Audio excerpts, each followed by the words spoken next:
So, ladies and gentlemen, something unfortunate just happened in Ivory Coast. Okay, and it's breaking news right now that a Burkinabe activist has just been declared dead in custody of the Ivorian authorities today.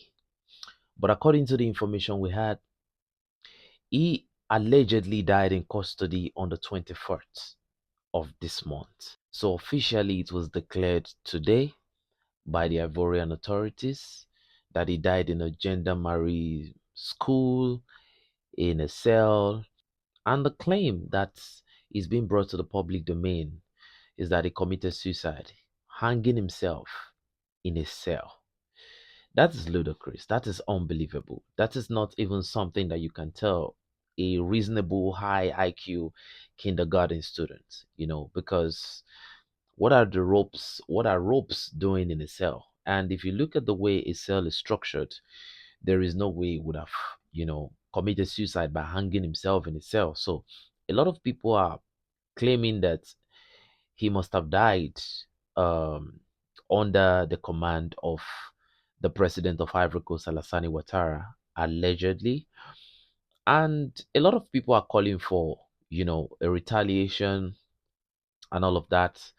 I will soon talk about the people that are calling for retaliation. I know everybody is emotional right now. What is the claim? What is his name? His name is Alain Faso. He is a Burkinabe that lives in Ivory Coast, and he has his family also in Burkina Faso. He has his wife in Ivory Coast. That's where he settled down. So he normally shuttles between Burkina Faso and Ivory Coast. He was arrested in January this year under the claim that he was a spy for a foreign country, which they refused to, to give details about that foreign country. And again, this same Ivory Coast recently arrested a Malian parliamentary, member, an honorable, and as we speak, the man is still in custody when he went for the burial of his family in Ivory Coast.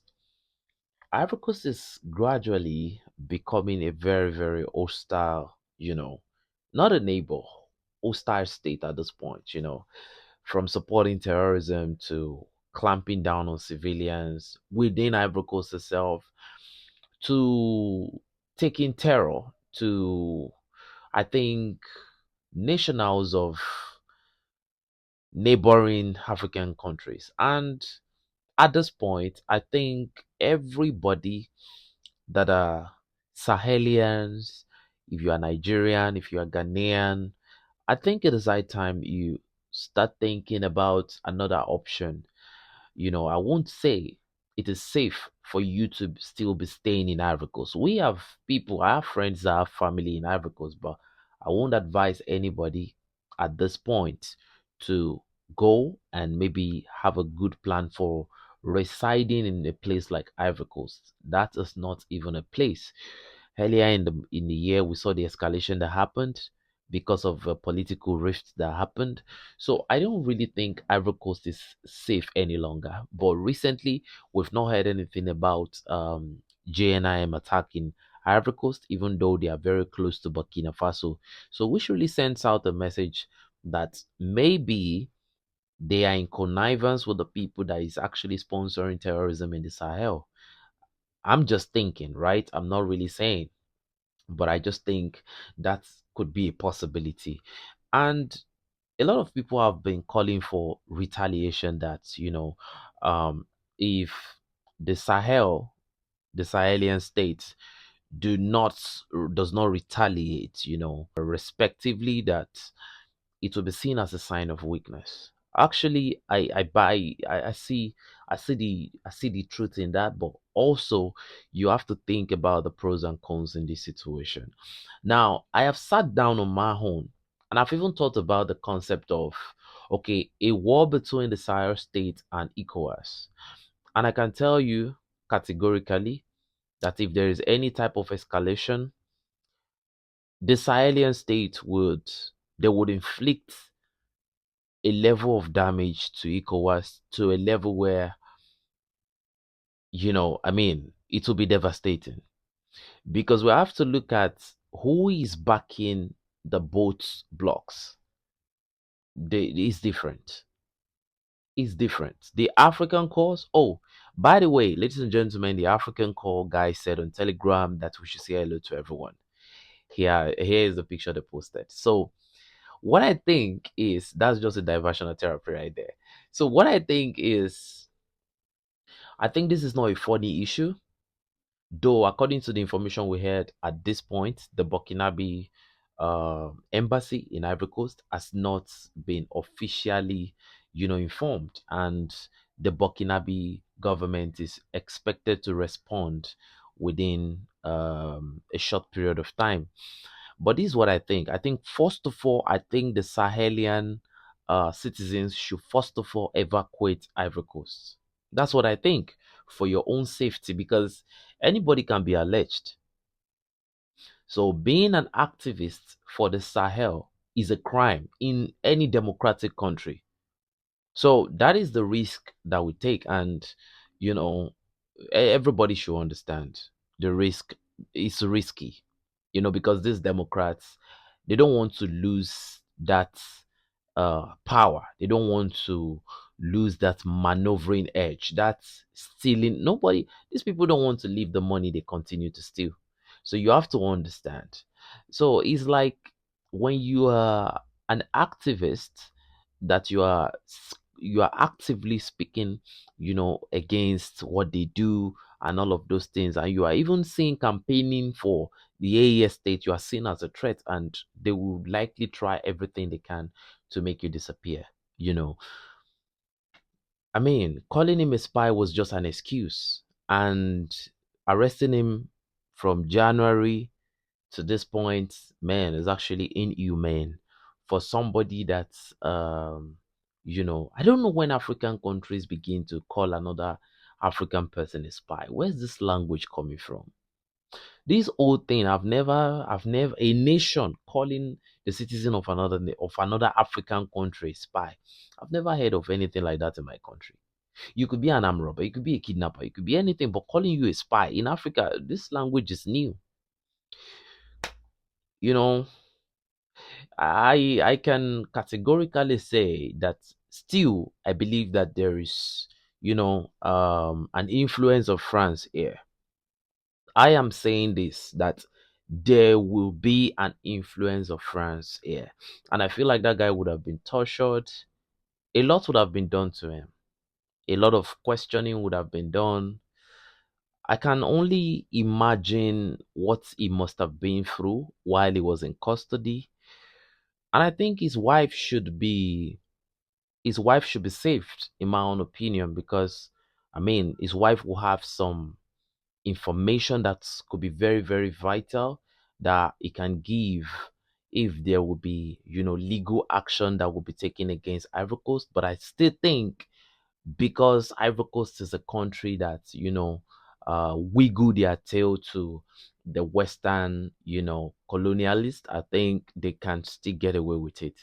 Now, I won't be asking for a war because, the Sahelian state is a developing bloc and is actually developing to the point where ECOWAS cannot stand this pace of development. And what I'm thinking on the larger scale, I'm thinking that, a war right now, or a full escalation could be a opening to the colonial influence. A lot of people want to come in, they might start supplying equipment to, Ivory Coast. A lot could happen, you know.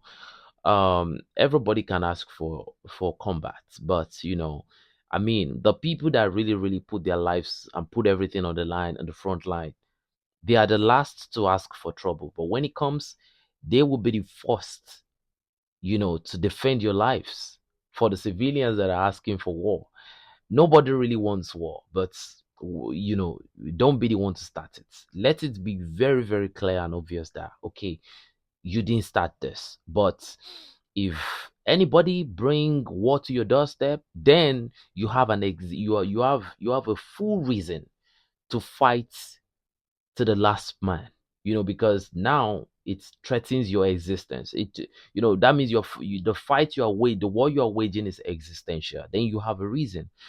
But I think Burkina Faso, Mali included, they should find, a way, take the case to the African Union. If African Union is still a reasonable, conglomerate, they should, the case should be handled properly, because what are the pretexts? What are the contests they are bringing in to call him a spy? What have they seen? What were their investigation? What are the forensic investigation? Was there any cybersecurity claim? Like we need facts here. We need binaries. We need numbers. We need statistics of, okay, this is we've been on him for so time. This is what we've discovered and what we've discovered. Anything outside that, this should be a critical issue.